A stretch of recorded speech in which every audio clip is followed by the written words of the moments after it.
Hello everyone, it's me again and Marikit and welcome to my channel. Oh my god. Guys, andito ako ngayon sa Cebu City and for this ako dito magstay dito sa my Quest Hotel located at Mabulu, Cebu City.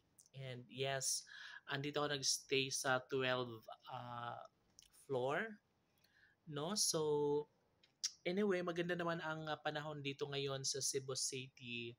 And yung hotel na pinag-istihan ko mga friend Lalu ay mga 10 minutes is nasa pier na rin. Malapit-lapit lang din. And yes, mga friend Lalu, um, marami nang naganap kanina, no? Kasi kanina lang po kami, umaga ako nagbiyahe, no?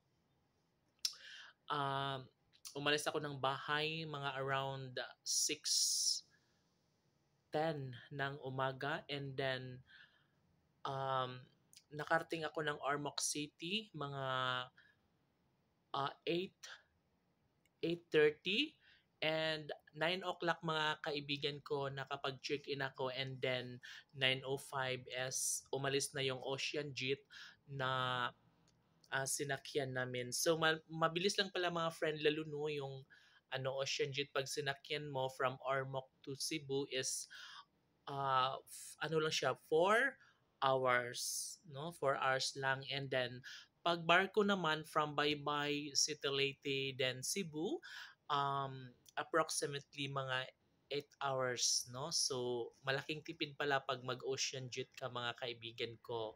Via Ormoc nga lang siya. And Ormoc to Baybay naman is only 45 minutes, no? Pag sakay ka na ng bus or van, ganon. So, sobrang saya dito mga kaibigan ko.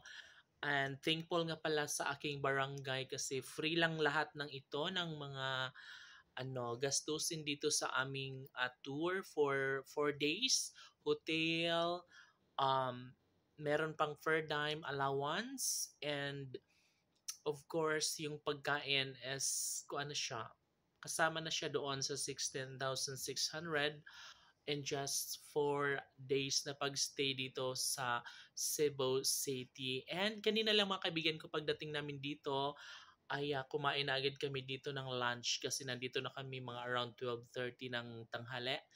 And pagkatapos noon, meron kaming um, may diniscuss lang sa hotel kung ano nga ba yung mga dos and don'ts, kung ano nga ba yung ah, kung saan banda yung exit, kung saan banda yung kung ano ang dapat gawin, kung ano ang bawal, ganon. So, ayan, see you again tomorrow. It's me again, and I'm Marikit. Bye-bye.